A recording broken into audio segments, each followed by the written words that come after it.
Hello guys, जैसा कि आप सभी जानते ही हैं, हमारा steno for all YouTube channel है। यहाँ बेसिक से लेकर एक्सपर्ट लेवल की आपको क्लास उपलब्ध कराई जा रही है। साथ ही हमारी वेबसाइट www.stenoforall.com पर आप किसी भी गति पर डिक्टेशन सुन सकते हैं और उसके पश्चात टंकण के बाद में आपको त्रुटियों का मूल्यांकन आपको प्राप्त होता है। सभी 80 शब्द प्रति मिनट की गति के लिए तैयार रहें। रेडी। आनंद आशुलिपि मासिक पत्रिका अंक 2 प्रतिलेखन संख्या 25 और 26 है। रेडी।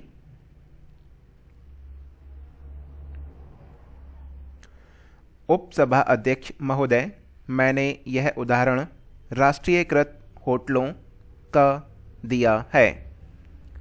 इनको हमारी सरकार को कुछ ज़्यादा रुपया देना होगा ताकि वे प्राइवेट लोगों से प्रतिस्पर्धा कर सकें। इन संस्थाओं का प्रचार के ऊपर बहुत खर्च होता है, इसलिए जो यह डर बना हुआ है कि सरकारी क्षेत्रक में जो चीज़ें हैं उनमें अफसर खा जाते हैं, कर्मचारी खा जाते हैं, इनको दूर करने की ज़रूरत है। हम इस बात को भी ख़त्म नहीं कर सकते हैं कि अगर सब चीज़ें प्राइवेट हाथों में आ जाएंगी तो जो प्राइवेट उद्यम हैं वे सब कुछ कारगर कर लेंगी और वास्तविक मालिक हो जाएंगे। इसलिए हमें निजी और सार्वजनिक क्षेत्र को साथ साथ रखना होगा। आधार उद्योग अपने हाथ में रखे हैं। अमेरिका में पोस्टल और टेलीफोन, यह भी सब निजी उद्योग के पास में है। मैंने पिछले दिनों एक लेख पढ़ा था, उसमें था कि इसमें कितने ज़ोरदार तरीके से उसको दबाया हुआ है और वहाँ की स्थिति हमारे यहाँ से भी खराब हो रही है। इसलिए जो निजी प्रोत्साहन है इसमें केवल यह नहीं होना चाहिए बल्कि राष्ट्र और नागरिकों को वह उपलब्ध रहे, यह भी दृष्टि में रखना चाहिए। यह नहीं कि अगर हानि हो रही है तो निजी क्षेत्र को दे दें। हमें इस देश को संतुलन में चलाना है।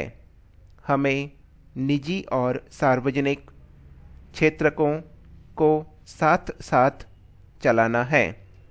जब देश में औद्योगिकरण पूरा होगा तभी देश आत्मनिर्भर हो सकेगा।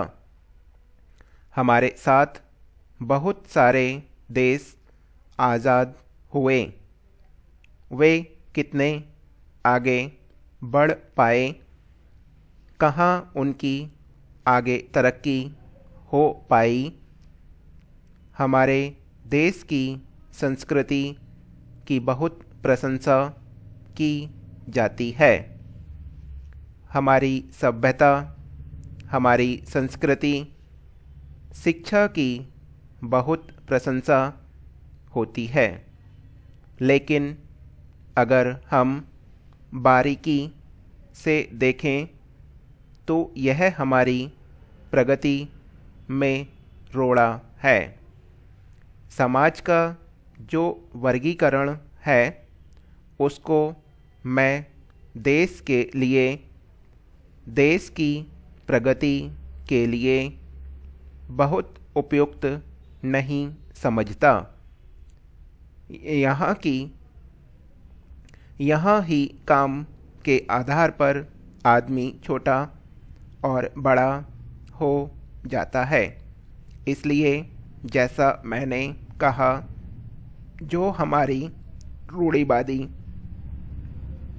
संस्कृति है, जो प्राचीन संस्कृति है, यह भी हमारी औद्योगिक प्रगति के लिए उपयुक्त नहीं है। इसमें यह भी कठिनाई है।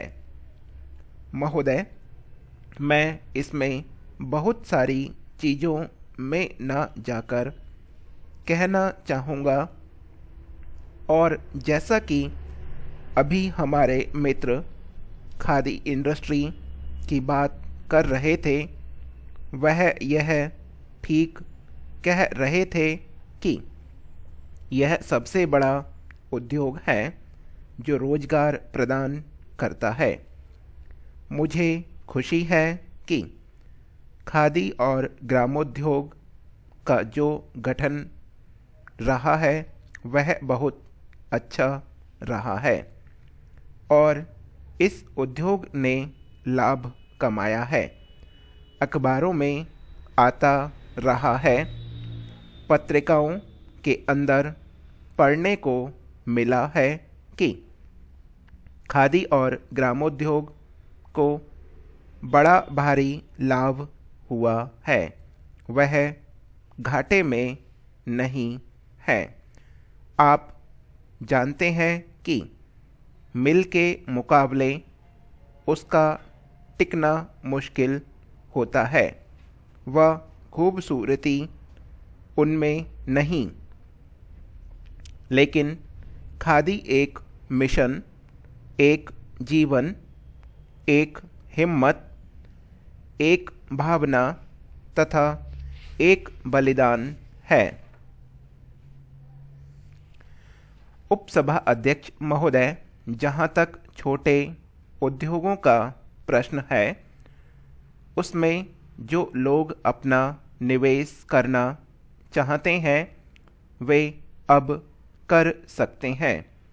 पहले वह 35 लाख रुपयों से 60 लाख रुपये किया गया था और अब उसको 45 लाख से 75 लाख तक कर दिया है। अब कोई इस सीमा तक निवेश करना चाहता है तो उसको छूट दी गई है।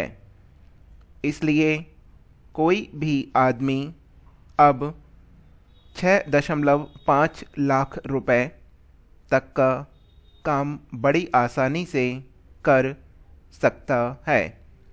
हमारी इस नई औद्योगिक नीति से निराशा का वातावरण बनने वाला नहीं है। अभी एक साहब सरकारी उपक्रमों की बात कर रहे थे। अगर आप सरकारी उपक्रमों को देखें तो आपको पता चलेगा कि उसमें भी लाभ हो रहा है। आपको यह जानकर आश्चर्य होगा कि ये संस्थाएं 5 लाख लोगों को रोजगार देती हैं। हमारे सार्वजनिक क्षेत्र में इतने लोग काम करते हैं। पिछले वर्ष में इनमें 100 करोड़ रुपया लगा था और 2001 से 2002 में यह 120 करोड़ रुपए हो गया है। इसका नतीजा यह होगा कि अगले साल में 20% की बढ़ोतरी हो जाएगी। इस तरह से हमारे सार्वजनिक क्षेत्रक उपक्रमों में किसी तरह की हानि होने वाली नहीं है। यह अवश्य है कि हमारे जो सार्वजनिक उपक्रम हैं उनमें कहीं पर अनुशासनहीनता की वजह से, कहीं पर लगन की कमी होने की वजह से, दक्षता न होने की वजह से, श्रमिक समस्याओं की वजह से कुछ कठिनाइयाँ हो सकती हैं। इसमें हमारी थोड़ी सी बदकिस्मती रही कि हम अपने देश के नागरिकों में देशभक्ति और अपने देश को अपना समझने की अटूट आस्था पैदा नहीं कर पाए। अपने धर्म और अपने परिवार तथा निजी संपत्ति से भी देश के ऊपर समझने की भावना पैदा करने की ज़रूरत है। आज इस भावना को जागृत करने की आवश्यकता है। आज एक भय भी चल रहा है कि कोई भी उपक्रम हो या कोई सरकारी होटल हो, लोग समझते हैं कि अगर यह घाटे में चलेगा तो सरकार इसको खत्म कर देगी, प्राइवेट हाथों में दे देगी। इस तरह का भाव चल रहा है। मैं समझता हूँ कि इस डर की वजह से लोग वक्त पर आने लगे हैं और ठीक काम कर रहे हैं। इससे इन संस्थाओं को लाभ भी होगा। इसमें आपको थोड़ी होशियारी से कुछ लेना और देना पड़ेगा। किसी भी व्यवसाय को चलाने के लिए अतिरिक्त रुपया खर्च करना पड़ता है। उदाहरण के तौर पर मैं कहना चाहता हूँ कि जैसे हमारे होटल हैं, वे प्रायः हानि में आते हैं। इसकी वजह यह नहीं कि खाना खराब है या हमारी सेवा खराब है या हमारे लोग शालीन नहीं हैं। हमारे लोग अच्छे से अच्छे हैं, लेकिन हमारा अत्यधिक खर्च दूसरी चीज़ों पर होता है।